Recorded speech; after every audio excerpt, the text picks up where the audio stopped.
finest show we have ever held with nearly twice as many dogs benched as last year. Refreshments are being served at the marquee at the west end of the ground. Griffons ready in ring number 2. Next event, number 729. Tallies bred by exhibitors. Have your dogs ready. Quiet, please, during the judging. Attention, please. Judging in ring 1. Event number 728. Scottish Terriers, American bred dogs. Great Danes in ring number 2. Great Scots in ring number 1. This is number 292, Captain McTavish, shown by the owner, the well-known fancier, Mr. Philo Vance, whose kennel comprises some of the finest campaigners in America. That's fine, I'll smile, please. Cup to your right. That's great. Sorry, boys, but these are not trophies. Hold it. Hold it right there. Thank you. Thank you so much. Mind if we go now? I can stand one dog, but this bedlam is getting on my nerves. Don't be impatient, darling. We'll have plenty of time for dinner.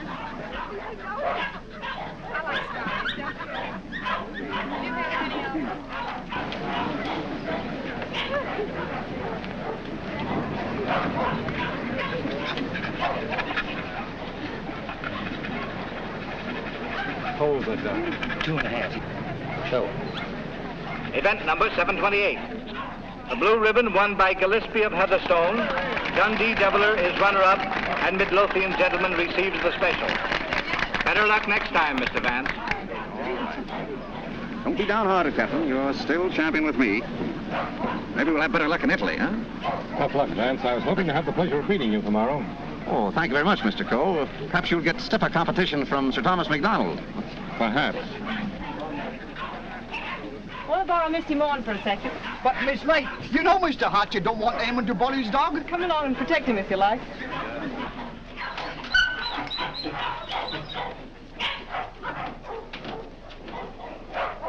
That's enough, Sir Thomas. I wouldn't take off another whisk. I think you're right, Sandy. Get ready. Hold it. Thanks. There you are, Gilly, laddie. Hello, Hilda. Hello, Tom. Well, what's the idea? Thought we'd do a little private judging. I don't imagine your uncle would particularly approve of this. I'm sure he wouldn't. Hold him a minute, Sandy. Let's take a good look at him. All right. Come on, I'll see. Whip your tail.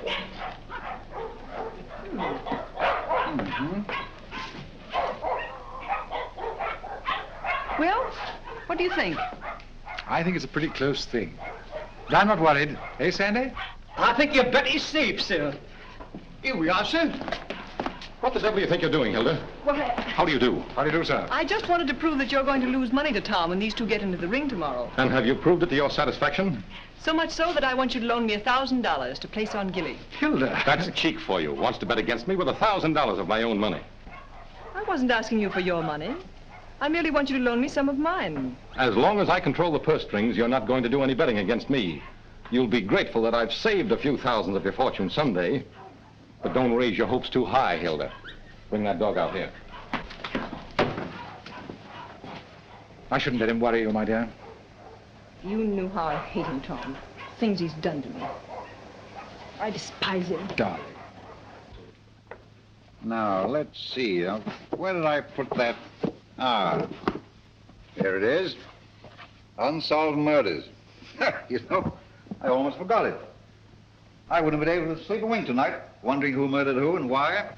How any intelligent man can read that drivel is beyond me, Brisbane. What time does that Chicago train go? 5 o'clock.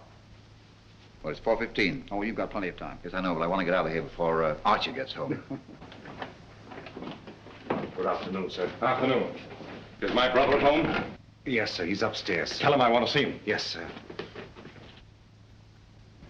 Your taxi's waiting, sir. All right, there's the bag. Did you get those reservations? Yes, sir. And Mr. Archer told me to tell you he wants to see you, sir. Oh, he did, eh? You tell him I don't want to see him. Tell him I said so. In those words, sir? Exactly.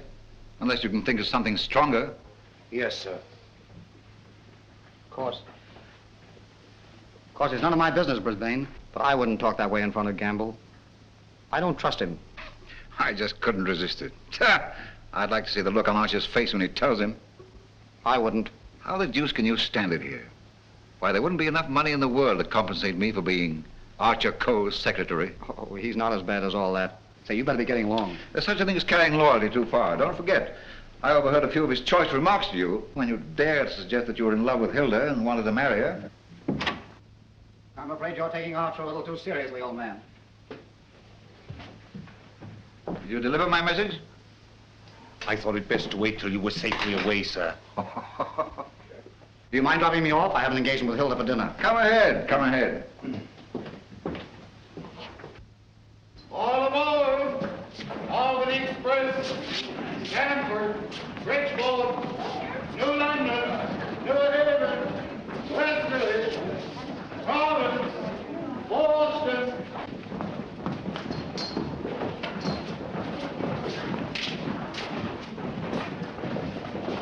Here is Sir Thomas MacDonald New. What's the matter, Sandy? Something terrible's happened, sir. Gilly's gone. What? And I cannot find him. They've taken him off the bench, sir. Well, he couldn't have got loose.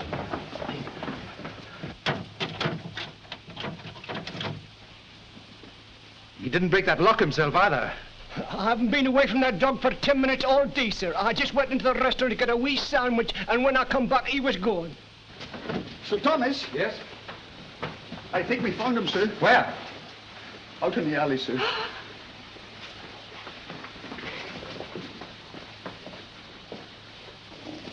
This way, sir.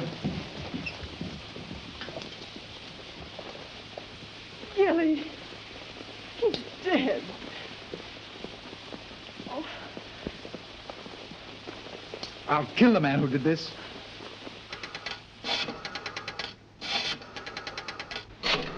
Listen, Tom, you mustn't do anything until you're sure, please. I've got my own ideas. Oh, I know Uncle Archer's mean and cruel, but I can't believe he'd do a thing like this.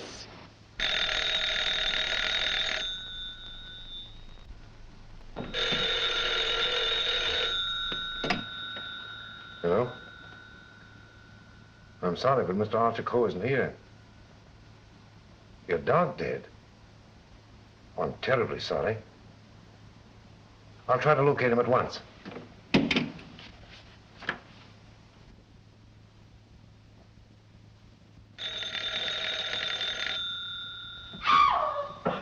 Go away from me, you. Get out of here. Get out. I suspected it when I saw you together this afternoon. You're nothing but a two-timing... Get out of my apartment. Get out. From now on, it is your apartment. All yours. I'm getting out for good.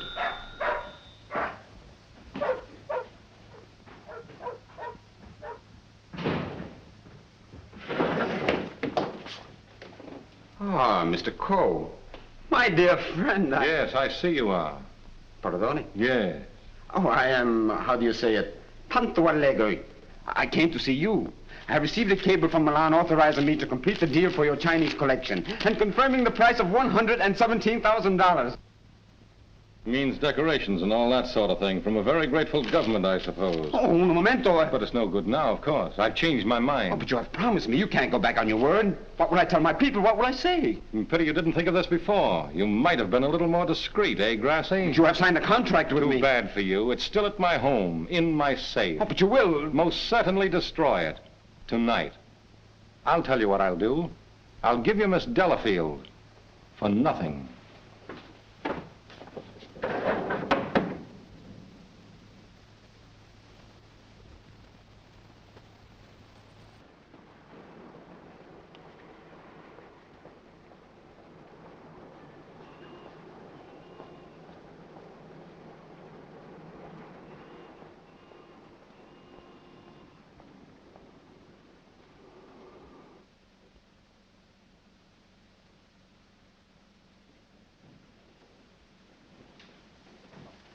Hey, Liang.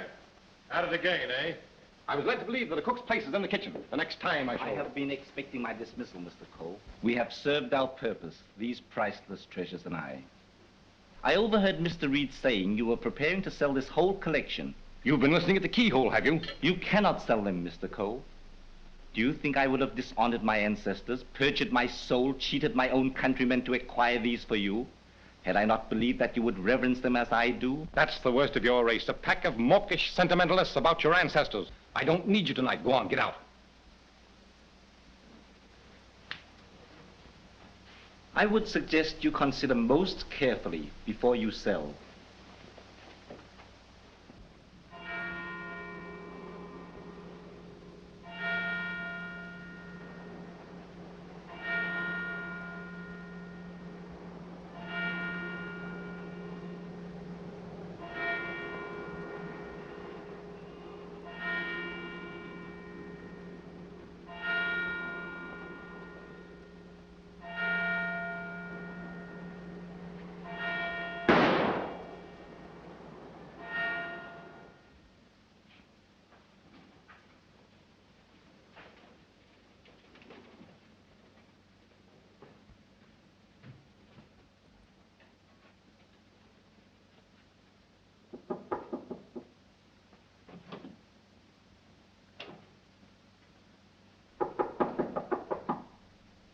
Cole.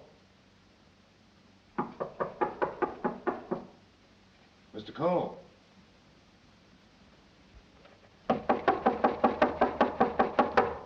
Breakfast, Mr. Cole. Breakfast.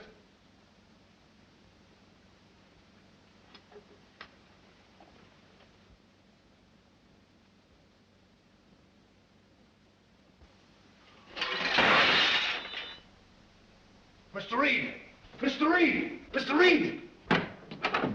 What is it, Gamble? Mr. Cole, Mr. Archer Cole has killed himself. Killed himself? When? How? He's sitting in there like, and the door's bolted. You're positive? Yes, sir, in his bedroom. Phone the police. Yes, sir.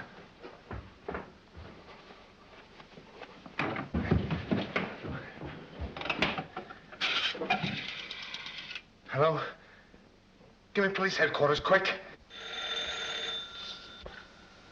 Homicide, Sergeant Miller speaking. Wait a minute, I don't get you. Take it easy. All right, let me get it. Suicide. Suicide? Wait a minute, you're not going to run out on this hand. Yep. Who? Archer Cole, 98 East 71st Street. Okay, I got you. Is that it, Sergeant? Yeah. Well, goodbye, Ernest. Sergeant, he's to you, Cub. Kick in on that 6 bits. Oh, relax, will you? This is your case, Sergeant. You better get the boys out. 98 71st Street? That's right. All right, come on, Snick. Tell Dr. Amos to hurry right out to 98 East 71st Street. Did you say east, Sergeant? East, yes. I got it. Daily Mail? Give me a city desk. Calling car 18, car 18. Oh, times? Charlie Adler. 98 East 71st Street. Last night, Archer Cole committed suicide. Proceed immediately and call your station for instruction.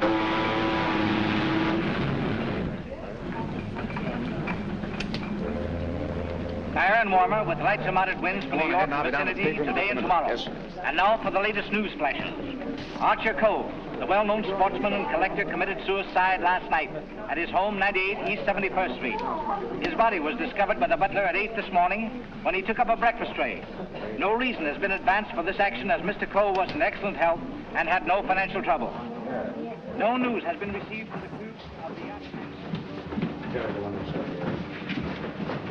the Is the land phone still connected? Yes, sir. But it will be disconnected in about 2 minutes, sir. I see.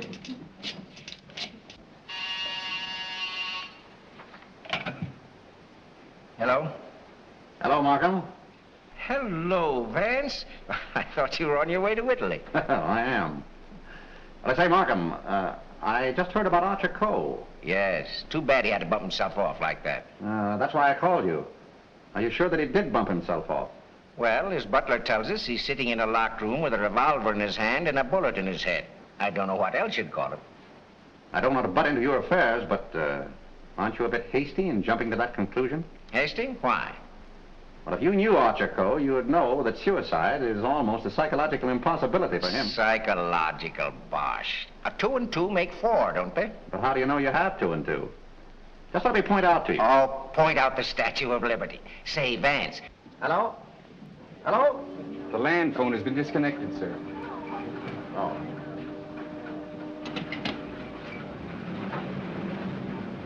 Will you have my luggage brought up? Yes, sir. Steward. Just have them send it ashore. I've decided not to sail. Sir? Vance, you've been right about a lot of cases in the past, but I can't help smiling at you getting off that boat and giving up a swell trip all because of a hunch. As a matter of fact, Markham, it's more than a hunch. Huh? It just so happens that I talked with Archer Coe only yesterday. What? Where? The Long Island Kennel Club. You know, I can't conceive of a man on the verge of suicide being very deeply concerned over winning a championship at a dog show, can you? No. What do you mean? Simply this. As late as yesterday afternoon, Archer Coe was looking forward with the keenest anticipation to winning a blue ribbon from Sir Thomas MacDonald today. Sir Thomas MacDonald. Say, wasn't it his dog that was found dead last night? Right. And Archer Coe found dead this morning. You suppose there might be some connection there? I don't know. But if someone were to try to kill Captain McTavish, I'd probably turn murderer myself, wouldn't I, Captain?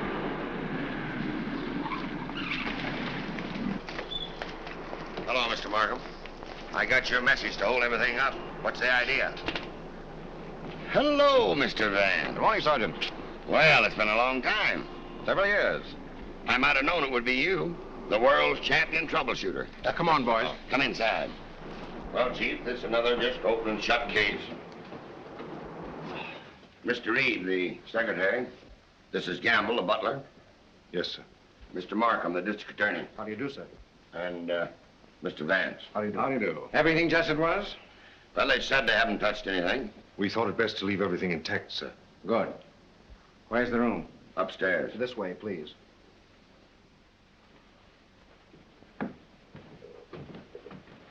You've been in Mr. Coe's service long? About 3 months, sir. And before that? Why, unfortunately, I was unemployed, sir. This is it, sir. Yep, he's there, all right. Just like I told the police on the phone. I tried the door, found it locked, looked through the keyhole, and there he was, dead. I think this is a job for you, Sergeant. Certainly, Mr. Vance.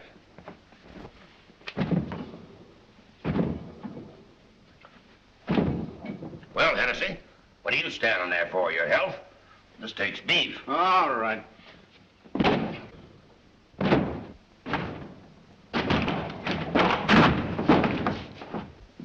Congratulations, Sergeant. What is this, a bedroom or a museum? More junk here than a Chinese josh house.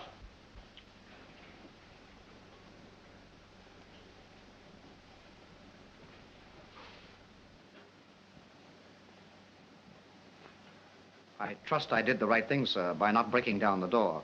I realized I could be of no help to him. Oh, he's been quite dead for hours. Bumped himself off, that's plain enough. Certainly looks that way, Vance. I'm afraid your trip was spoiled for nothing. I think not, Markham. This may prove far more interesting than a trip to Europe.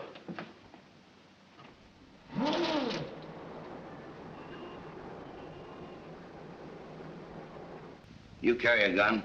No, sir. You? Yes, sir, but only at night for the protection of the household. Is that it? Why, Come on. No, that was Mr. Archer's. But he always kept it in a desk drawer downstairs. I saw it yesterday morning as I was putting away some papers. Oh, you did, eh? Did Mr. Coe generally keep his windows locked? Why, no, sir. As a matter of fact, he was a great believer in fresh air. Ah, indeed.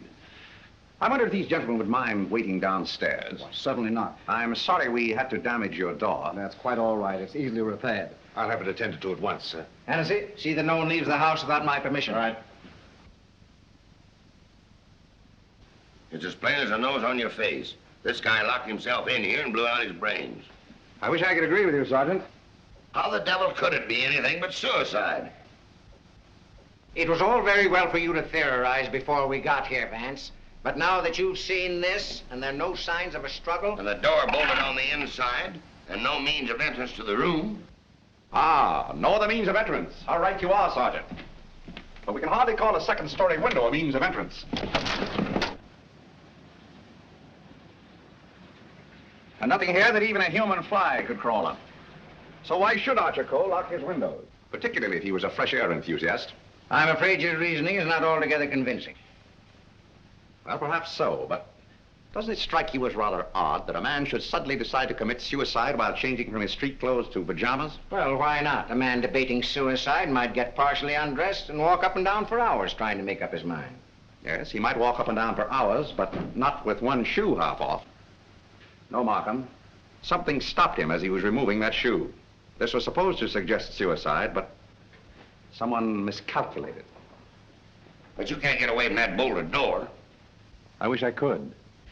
The way you figure it out, the man was murdered. As soon as the killer is gone, he gets up, goes and bolts the door, plants himself in a comfortable chair with a loaded gun in his hand to suggest suicide. That's a swell theory.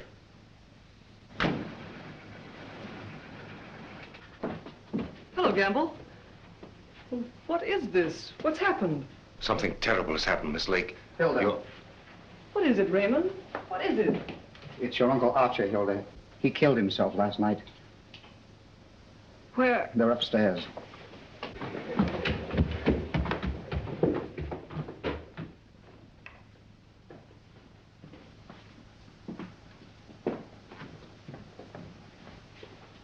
Hey, don't touch that body, miss. Oh, Mr. Vance. Well, how do you do, Miss Lake? This is Mr. Markham, the district attorney. How do you do? Miss Lake, his Co's niece. I'm sorry, Miss Lake, but you mustn't touch anything until the medical examiner arrives. It's against regulation. Is it also against regulations to tell me what's happened? We arrived only a few moments ago. We found your uncle as you see him. It has every appearance of suicide. I doubt it. Do you know of anyone who would have reason to kill your uncle? Yes, I had for one. Why, Miss Lake? Because he stood in the way of everything I wanted. He made my life miserable because he held the purse strings. And because he was jealous of every man who came near me. I was afraid of him. Oh, the horrible nights I've spent in this house. Are we to accept your comments as a confession of murder, Miss Lake? Look here, Markham, that's ridiculous. Please, Raymond. I think I can handle this situation myself. When we found your uncle, Miss Lake, the door was bolted from the inside. Bolted inside? Oh. Maybe he did shoot himself. Can't you make up your mind? Do you know of anyone else who felt as you do about your uncle? Practically everyone he came in contact with. He was ruthless. He wanted his own way in everything. I imagine there are plenty of Chinese who will be glad to know that his collecting days are over. Ask our cook. I shall. Can you think of anyone else? Well, Uncle Brisbane shared my feelings toward him, I'm sure. Where is this Brisbane guy? Maybe he decided to do something about it. That's impossible. He's on his way to Chicago. He left on the 5 o'clock train yesterday afternoon. He'd be just about getting there by now. Well, you'd probably like to wire him, wouldn't you? Why, yes, of course. Is that all? For the present, yes.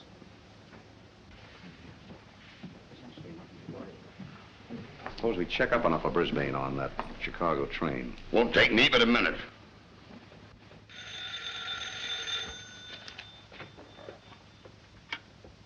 Hello? Come on, Snipkin. Get your feet off the boss's desk and jump down to Grand Central.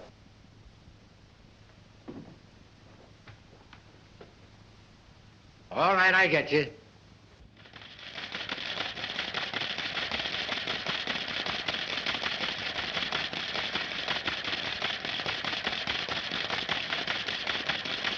Yes, Mr. Heath. Langham Hotel, Chicago? Yes, sir. I'll rush the call. Hold the wire, please. Oh, yes, Mr. Heath. We're expecting Mr. Brisbane called this morning.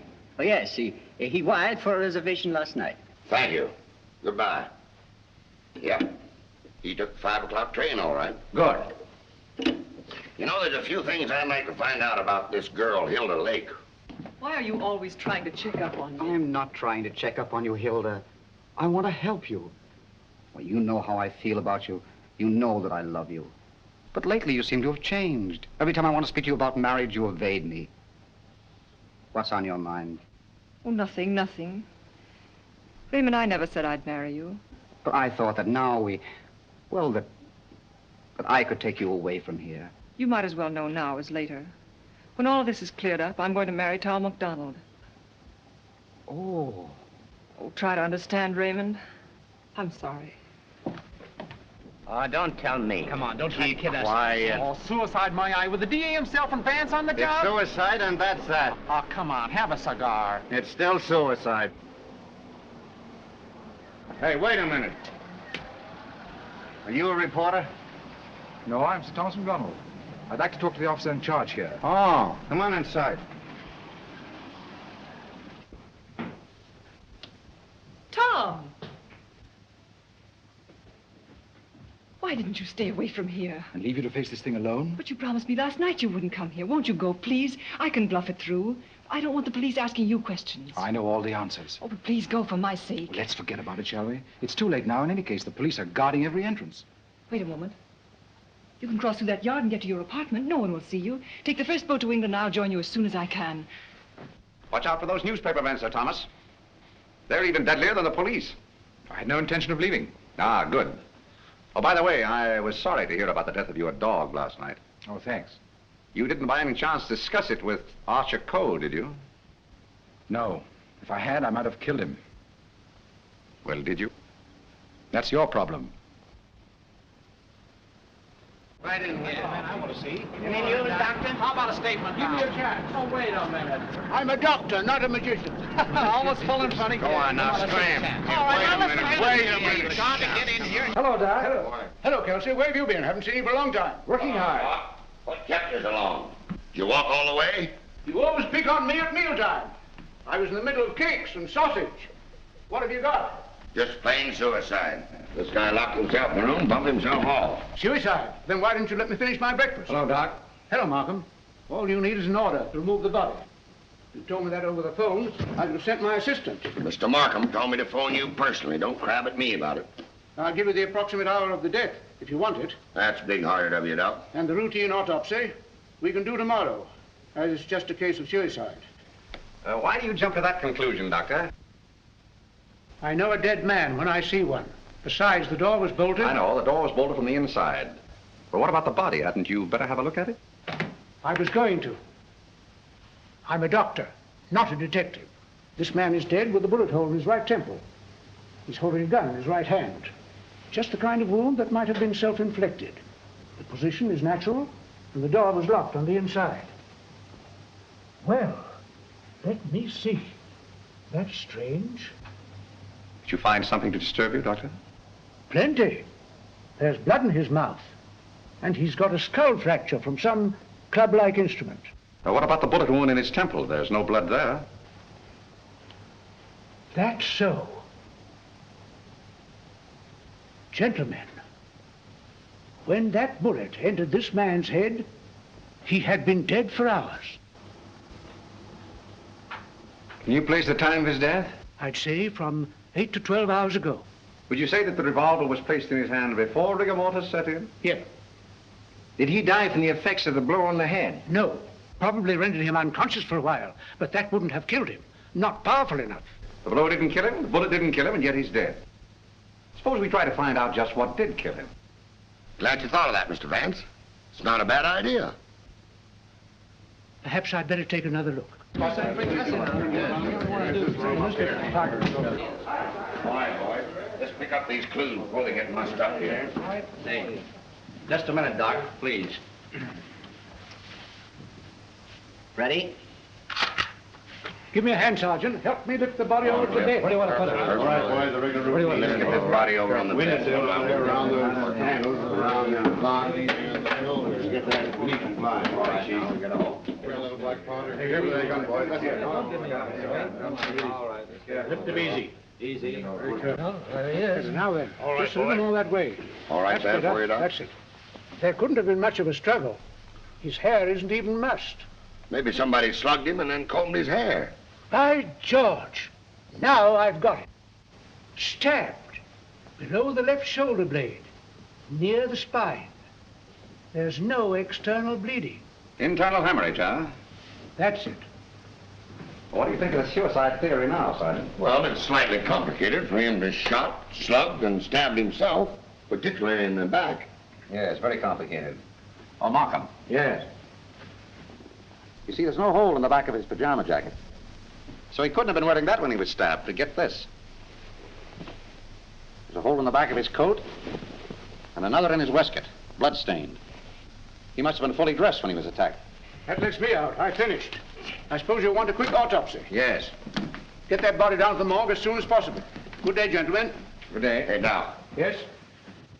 Do you think there's any possible chance of that being suicide? What? All right. Just a fair question, big boy. Go on home and get your hotcakes and sausage. You need the strength. Hennessy. Yeah. Hurry up to that dead weight. Right. Any report on that wire? Not yet, Sarge.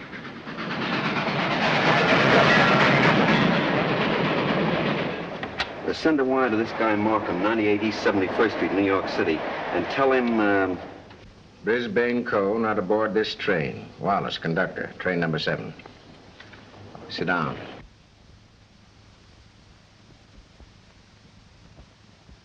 What time did Brisbane Co. leave for Chicago?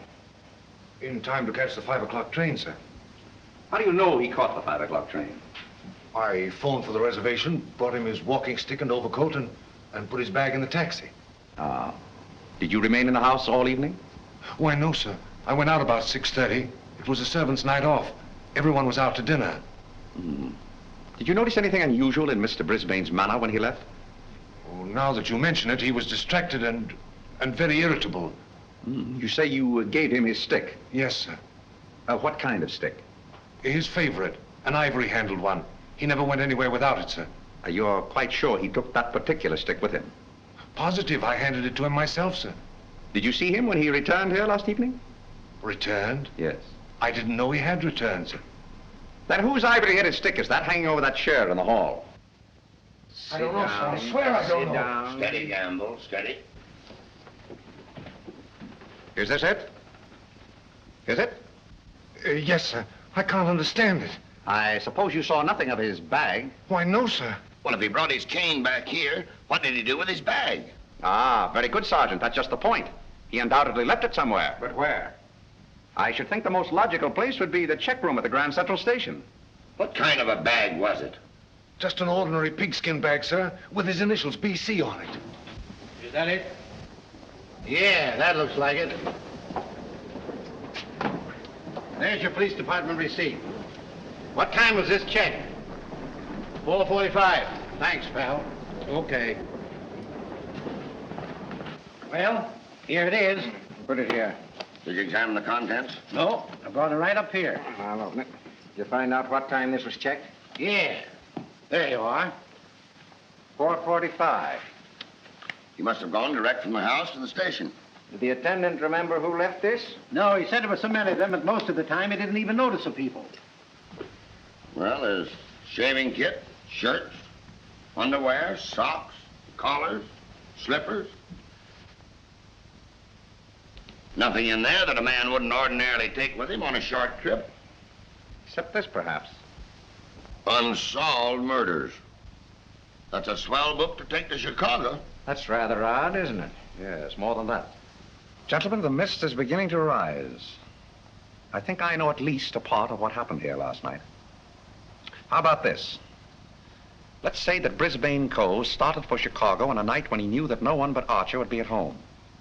He missed his train purposely, checked his bag at the station, and returned here to kill his brother. To make a perfect alibi, he planned to take a later train to Chicago. But something stopped him. And something stopped Archer Co. before he could remove his shoes last night. You see what I mean? Those shoes of Archer's, that bag of Brisbane's, his stick hanging there in the hall, it shouldn't have been there. Take just a minute. Oh, Gamble. Where did Mr. Brisbane usually put his hat and overcoat when he came in? He always hung them in the closet, sir. Which closet? This one.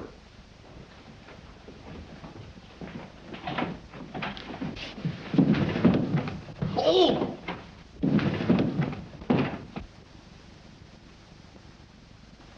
Mr. Brisbane. Well, Mr. Vance, where are we now? I should say somewhere in the middle of the Gobi Desert.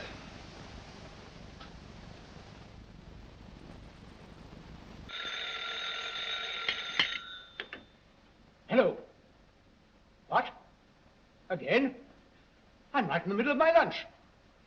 First you interfere with my breakfast, then you ruin my lunch. Don't you boys ever eat? No, I'm on a diet. Oh, all right. Hello. All right, I'll attend to that later. Get me the wagon and the fingerprint gang.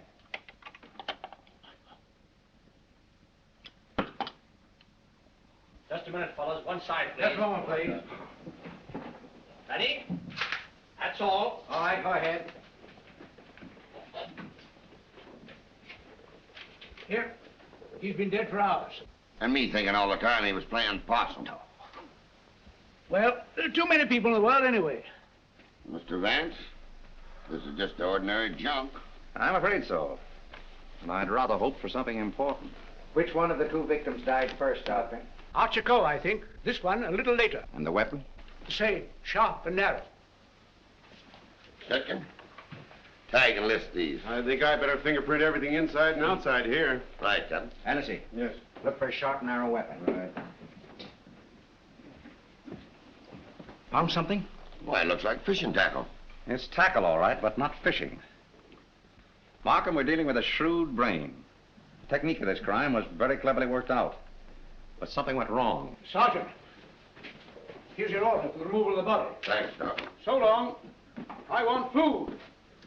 Well, nobody's stopping you. And if you've got any more corpses, bring them out now, will you? I can't be running up and down here all day. What do you mean running up and down all day with that swell car the city gave you? Oh. Nothing upsets the doctor.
Hi, Captain.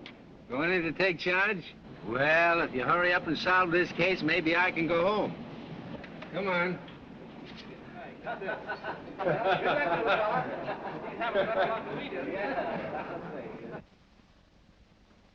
can handle everything if I don't get too much interference. Oh, Markham. Yeah?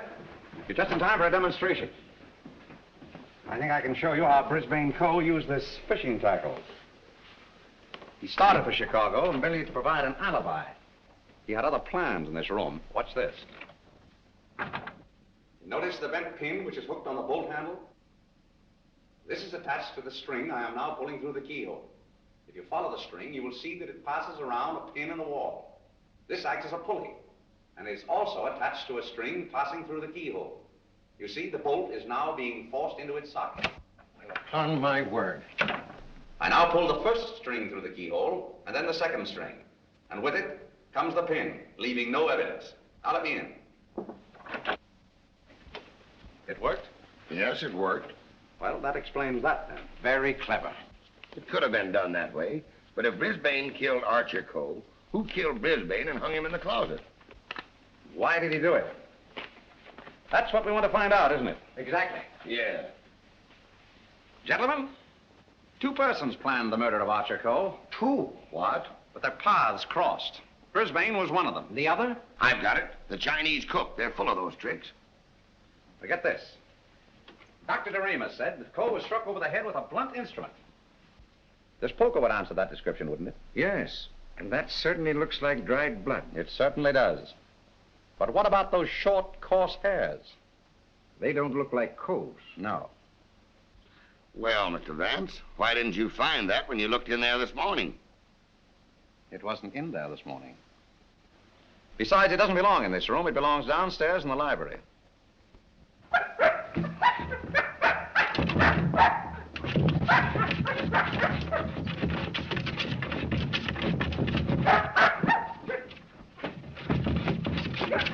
that you, Captain? What's the matter with you? What is it, Captain? What is it, Captain? You're all down there?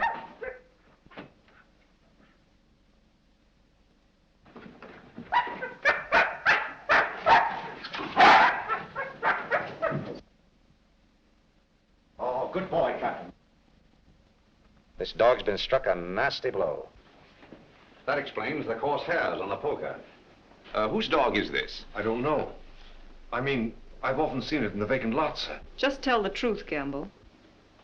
Yes. Why don't you? It belongs to the lady next door, sir. Hmm. Hennessy, get that fellow to a vet's as fast as you can, will you? Yes, sir.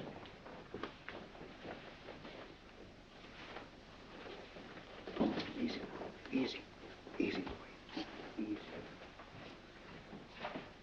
Now, Gamble, let's have the name of the lady next door. Doris Delafield. Yes, I'm Miss Delafield. Won't you sit down, gentlemen? Thank you. I'm sorry I didn't win you a trophy at the dog show. You're quite a fancier, aren't you? Yes, somewhat. I'm interested in one of your dogs, the Doberman. You mean Figaro? I wonder if I could have a look at him. I'm terribly sorry. You know, he slipped his leash last night and ran away. I've notified the police. My maid's been scouring the neighborhood trying to find him. Well, did she inquire at Mr. Coe's house next door? Well, I don't know. You and Mr. Coe have been good friends, haven't you? I know him. Why? Your dog was found in his house this morning, badly wounded. What? Have you any idea how he got there? No. Do you suppose he would follow someone into the house? Well, I hardly think...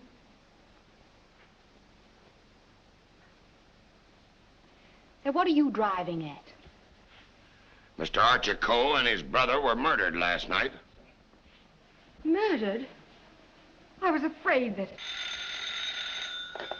Just a moment. Hello. Is that Miss Doris Delafield's apartment? Would you please tell Miss Delafield that we couldn't get the reservations for her and Mr. Grassi on A deck, and ask her if B deck would be satisfactory? Miss Delafield will not be sailing. You can cancel a reservation for them both. Both? Do you mind telling me whom the other reservation was for? I refuse to answer that question. Would it be Mr. Grossi? But I am Mr. Grossi. And if I didn't cancel those reservations, who did? What? Miss Delafield. Oh, no, she didn't. No, really, there's been a mistake. As soon as I can find out about this, I'll call you back.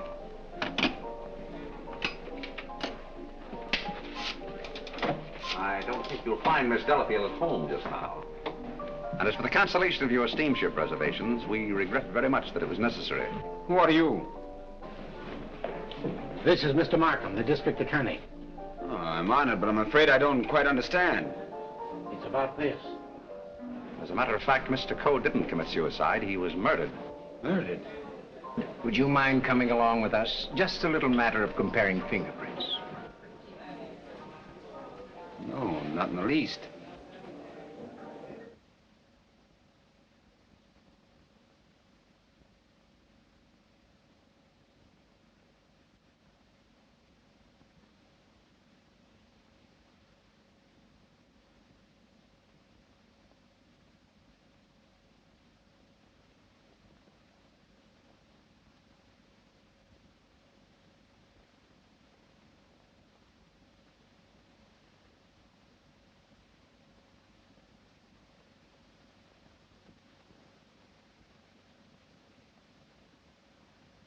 I think that's all. Found anything yet? The one taken from the doorknob is too blurred for identification, but this one is very clear. It appears to be that of Liang, the Chinese cook.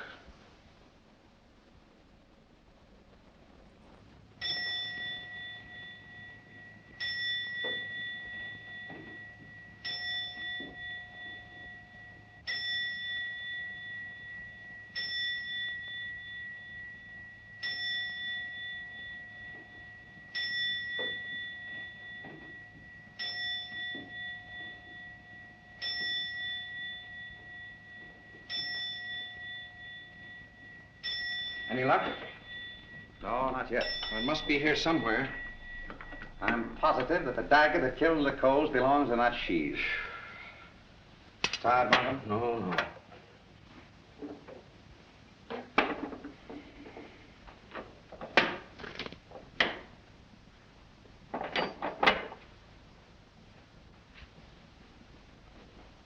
Well.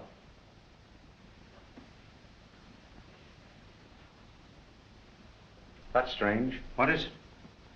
The Tingya vase is missing. It's the most valuable in the whole collection. That's all that's left of it.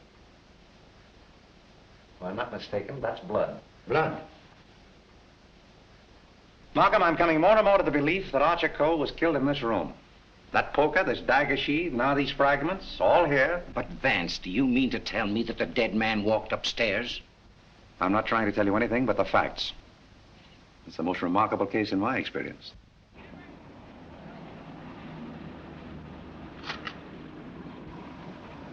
Find anything, Cap? Yes, sir. Plenty.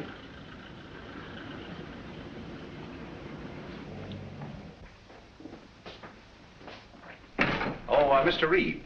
Oh, yes, Mr. Vance. Would you step in for a moment, please? Oh, certainly.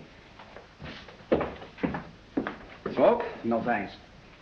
Did you notice that the Tingya was missing? Missing? Why, it was here yesterday evening. At what time? At about 6:30 or 7 o'clock. I came back to talk to Mr. Cole. About what? Well, as a matter of fact, I wanted to quit my job as his secretary. Oh, you'd been having some difficulties with him? It was rather a personal matter. I wanted his permission to marry Miss Lake. What did he say to that? He ordered me out. You went? Yes. Where? I went to find Miss Lake. I thought she was at the Kennel Club, but I had a puncture on the way, so it was rather late when I got there. She'd already left with Sir Thomas MacDonald. Then I came home and went directly to bed. Did you hear anything or see anything when you came into the house? No. But after I'd been in bed for a while, I heard some noises downstairs. I opened the door and looked down, but it was only Liang, the Chinese cook, coming in. Was he customarily noisy in entering the house? Oh, as a matter of fact, it's the first time I ever heard him come in. Indeed. Well, I think that's all, Mr. Reed. Thank you. Thank you. If there's anything I can do to help, let me know. Quite right. Good night. Good night. I think I'd check up on that Kennel Club alibi. I will. You might have those fragments checked for fingerprints, if you will. Yes. Meanwhile, I'll do a little exploring in the kitchen.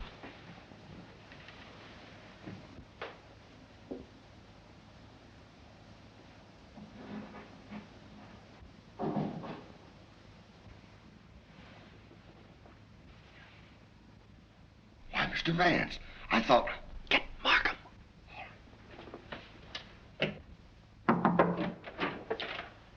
Mr. Liang, I believe. You're the cook.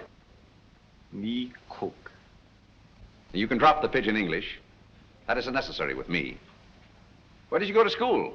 Columbia University. Ah, that's considerable education for a cook, isn't it? Mr. Cole employed me because I know a great deal about Chinese porcelain. Ah, I see. Ah, that's a very lovely piece of Tingyao, isn't it? How did it get broken? I don't know, sir. I found the pieces in the wastebasket in the library. You want me, Vance? Oh, yes. See that, Markham? More blood spots on the inside. Apparently, the murderer dropped the dagger in here to hide it, but he dropped it too hard and the vase broke. When did you find these pieces? This morning. This morning? You're sure it wasn't last night, about 8 o'clock, let us say? No, sir. I did not get in until after midnight. I'm sure Mr. Reed or Mr. Gamble will tell you that. What time did you find the poker? The poker? Yes, the poker. The one you hid in the Chinese chest in Mr. Archer's room this afternoon. But I don't know what you mean. Oh, yes, you do. I was behind the door in that room when you hid it. Let me handle this, Mr. Vance. Are you going to talk? Or do I have to make you? Wait. I'll tell you the truth. Well, spit it out. When I returned to my room here about 8 o'clock last night... Ah, I thought so. I heard angry, muffled voices in the library. Then a dull sound as of someone falling. I stood at my door here and listened. Then I heard footsteps cross the kitchen and go out the back door. And then? I walked up the corridor, and everything was very quiet. I opened the library door and looked in. The furniture was overturned. The poker was there. The desk was disarranged, and the valuable tenure vase was broken. I thought must be something wrong, so I went upstairs and looked into Mr. Coe's bedroom. He was dead. Fearing that I might be suspected, I went back to the library and picked up the broken pieces of the vase, and together with the poker, I took them to my room. And knowing that you were alone in the house, you were afraid you might be suspected. So you hid the weapons and left. Yes, sir. You returned to the house about midnight and purposely made a lot of noise so as to establish your alibi. Is that right? Yes, sir. All right, then. Where'd you put the dagger? I did not find the dagger. Don't give me that. What did you do with it after you stuck it in Archer Coe's back? I've got it, Mr. Markham. Yes? What? Fingerprint on this broken fragment belongs to the Italian, Eduardo Grassi. Well, Mr. Vance, looks like somebody else miscalculated. Yep, it fits. Oh, that doesn't prove anything. What about this?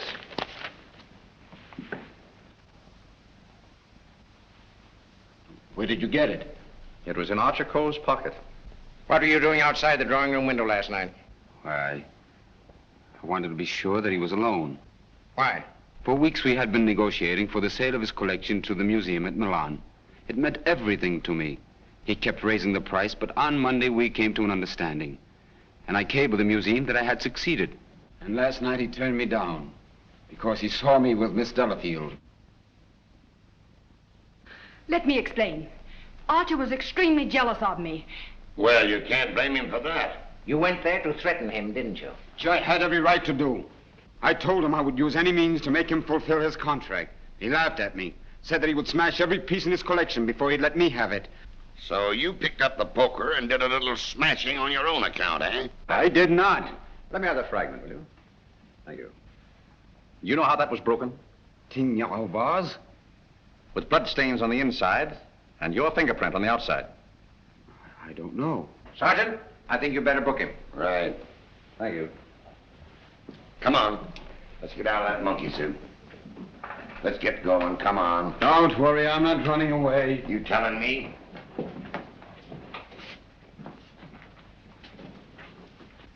I suspected the Italian all along. Exactly. But why should Grassi also stab Brisbane? And what about the Doberman?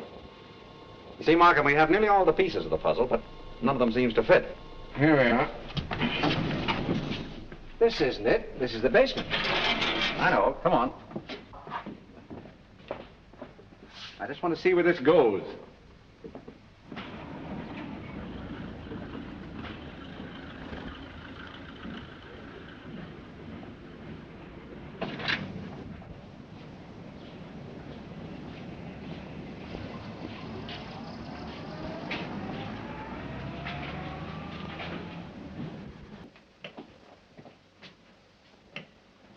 Good evening, sir. Gamble? By the way, how long have you been using that name? All my life, sir. Dubois checked Gamble's fingerprints at the Identification Bureau, and who do you think he turns out to be?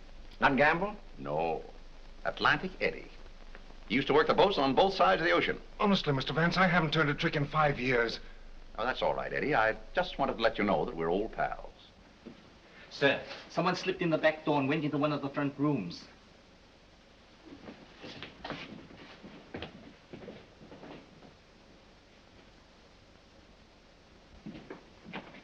Well, Miss Delafield, Don't be surprised, gentlemen. I'm used to coming in here like this.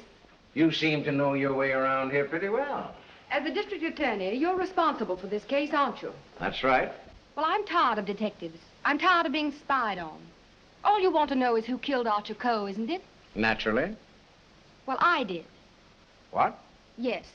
And there isn't a jury on earth will convict me when they hear my story. You don't believe me, do you? You were wondering this afternoon how my dog, Figaro, could get into this house. Well, he was following me. He was defending me when he was struck. Well, where did you kill Mr. Coe? In his bedroom. What kind of lipstick do you use? Lipstick? What's that got to do with it? Is that yours? Yes, that's mine. While I was struggling with Archer, my bag dropped on the floor and everything spilt out.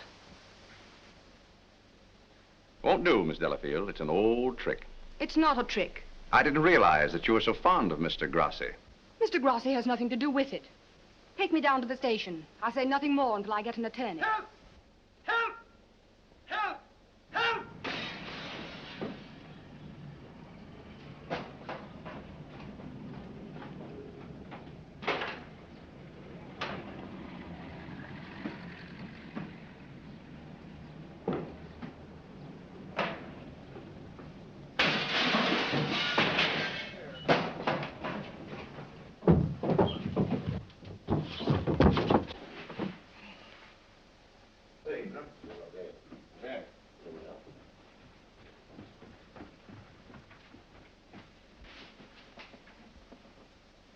This guy's been stabbed, Hennessy.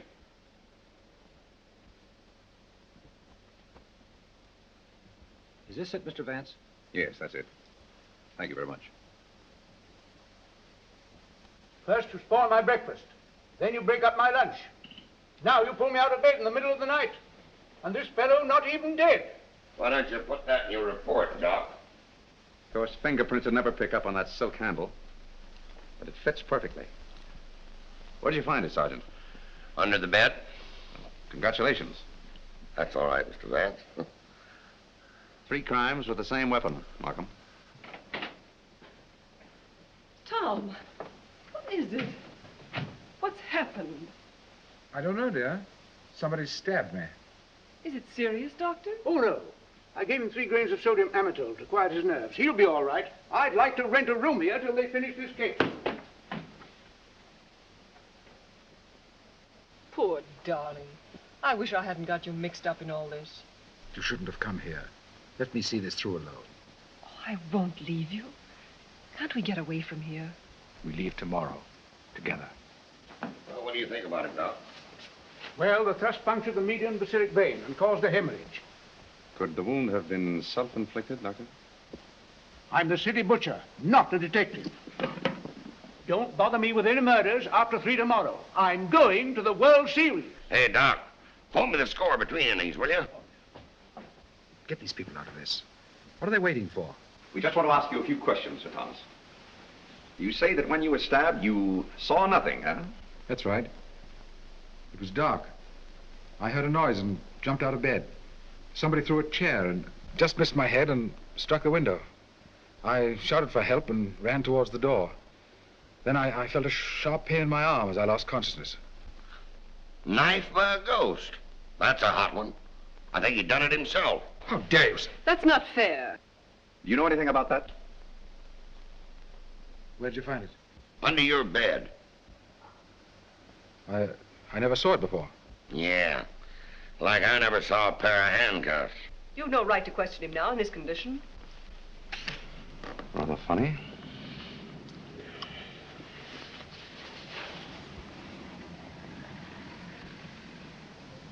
You see what I see in Archer Coe's room?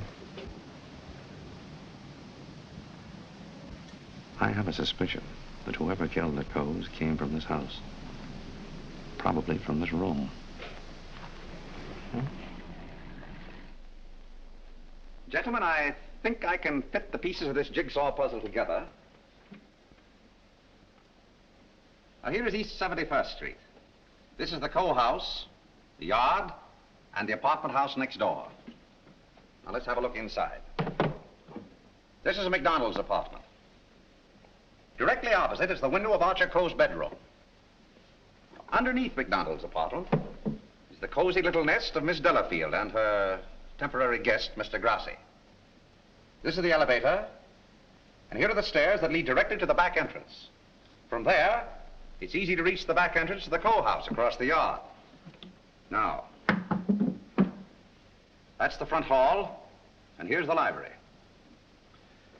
On Wednesday evening, between 7:30 and 8 o'clock, Archer Coe was sitting alone in that room. Now remember, it was the servant's night off. The killer must have known this when he came in the back door. He was so intent upon what he was planning to do that he must have left the back door open, because from somewhere in that vacant lot came a dog, a Doberman Pinscher, belonging to Doris Delafield. He saw the back door standing open and went in. Meanwhile, the killer was moving along the hall toward the library, making absolutely sure that Archer Coe was alone. He knew exactly where he was going and exactly what he was going to do. He came so silently that it must have startled Archer Coe when he looked up and saw him carefully closing the doors. It is my conjecture, gentlemen, that a terrific argument took place. Archer Coe must have struck him, and as he fell back, he picked up the poker as the first weapon that came into his hand. He struck Archer Coe on the head. Coe collapsed across the desk, his hands groping in the drawer of the desk for his gun. Then, in the blind rage of the moment, the killer saw a Chinese dagger. He seized it and stabbed Archer Coe in the back. Coe probably fell to the floor. Meantime, our Doberman Pinscher was coming closer and closer, probably attracted by the sound of the struggle in the library. As the killer opened the door to escape, he saw the Doberman Pinscher in the hall coming toward him. He again picked up the poker as the dog entered the room. True to the instinct of his breed, the dog sensed an enemy. He leaped. The killer struck, and the dog fell, badly wounded. Now he tried to hide the dagger in the Tingya vase. He dropped it too hard, and the porcelain broke into bits. He picked up the dagger again and went out the same way he came in. Meanwhile, Coe slowly regained consciousness and pulled himself to his feet. You remember, gentlemen, that Dr. Doremus said Coe died of an internal hemorrhage. And that is the key to the whole situation. Archer Coe, already a dying man, walked upstairs. And what is even more terrible, he did not know that he had been stabbed. He went to his room and, feeling a little faint probably, he removed his coat and vest and hung them in the closet where we found them. He put on his pajama top and went to the window and raised the shade. Can you imagine the killer's emotions when, from someplace in the apartment house across the vacant lot, he looked over and saw the man he thought he had killed standing there at the window? He knew then that he had to go back and complete his job to save himself. Feeling very faint by now, Archer Coe went from the window to the chair beside his desk, where he sat down. There, he started to remove his shoes. You remember just how we found him. In the very act of removing them, before he could get one of them entirely off, he died. I don't think he ever knew what killed him. Now we come to the most awful part of the tragedy. Brisbane Coe came back to the house with a cleverly worked out plan for killing his brother.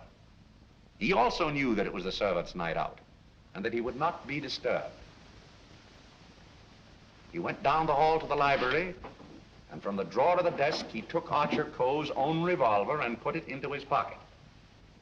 Then, turning out the light on the desk, he went out of the room. He hung his stick over the chair in the hall and tiptoed up the stairs and into Archer Coe's room. He saw his brother sitting in his easy chair, apparently asleep. I can see him tiptoe across the room. And from somewhere just across the desk, he took out the revolver and with careful aim, he pulled the trigger.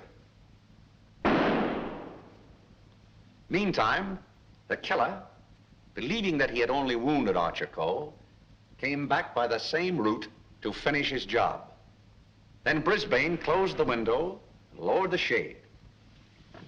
And returning to the body, he carefully placed the gun in Archer's hand, as though it had been suicide.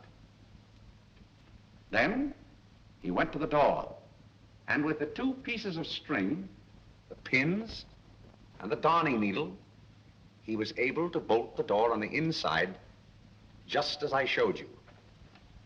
A very clever device, gentlemen.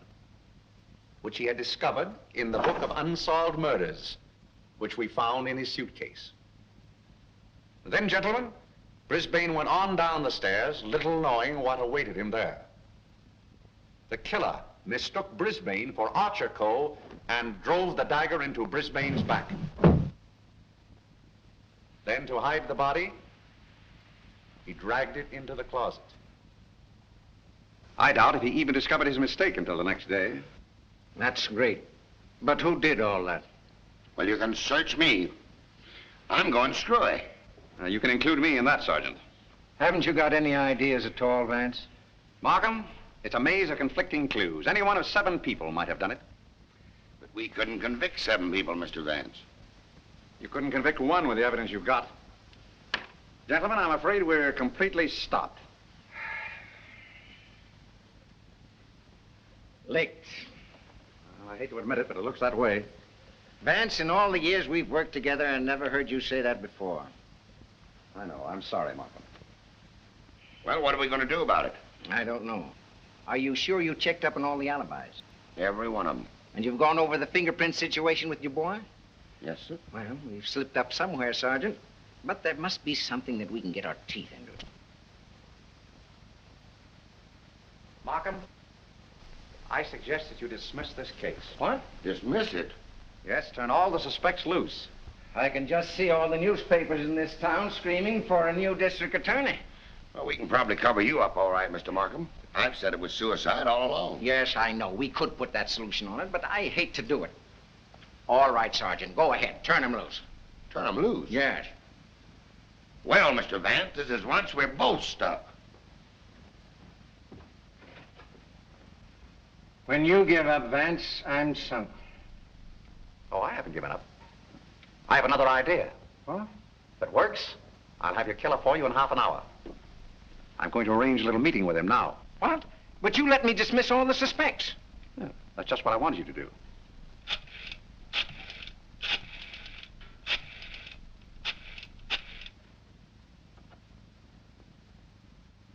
Hello? This is Mr. Vance. I hope I haven't disturbed you. I wonder if you'd do me a little favor. Mr. Markham. Yes. Can I see you a minute? That suicide story might work all right for Archer Coe, but I forgot all about Brisbane. Well, never mind about that now. Just release the suspects, as I told you. All right. That's it. Yes? That's right. At 4:30. And just get him into an argument. Oh, I'll have him with me. I'm depending on his instinct. That's right. Thanks. If we can catch him off his guard, I think he'll give himself away. Come on, Markham. We've got to get there before 4:25. Mr. Vance. They're in the library now. Oh, darling, let me help you. All right, thanks.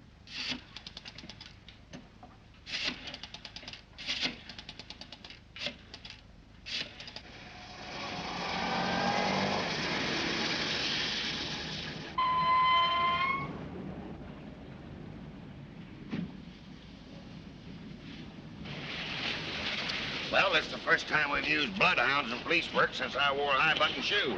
And red flannel underwear? Oh, I always wear red flannel underwear. So do I. I want your bridal suite on the Coronia. They're sailing at midnight. That's right. Thank you. Sailing at midnight. Lady MacDonald. Is it the title that dazzles you so much? Or is it the fortune she'll inherit that makes her so attractive, Sir Thomas? Raymond, are you crazy? It isn't the first time a fortune has bought a title. It so happens I'm not in need of a fortune. Possibly you are. Raymond, you've no right to interfere this way. No right? Well, I'll take that right. You think you're both sailing at midnight? Well, it won't work. You're going all right, Sir Thomas, but you're going alone. Really? Yes, and you're going now, or else...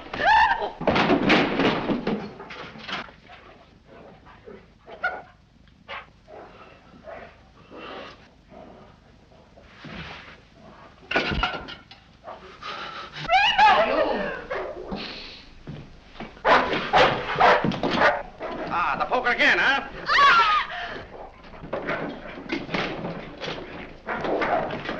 Take him off! Take him off! Oh.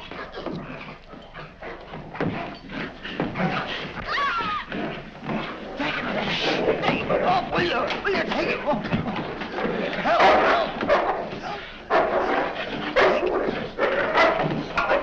Here, hold him.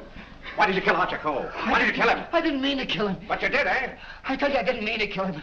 He struck me when I told him I wanted to marry Hilda. And I lost my head. I hit him with a poker. I don't remember anything after that. What about Brisbane? It was a terrible mistake. And McDonald? I still would kill him if I could. There's your man, Sergeant. You made a fatal mistake, Reed, when you reached for that poker. Somebody swiped my bracelets. You dropped them in the pantry. Oh. All right, Hennessy. Leave down booking. I want to thank you very much for your cooperation. Not at all. It was Sir Thomas I telephoned from your office, Markham. He very cleverly helped us stage this little scene. We have to thank the dog for the rest. Well, we did it again, Mr. Vance.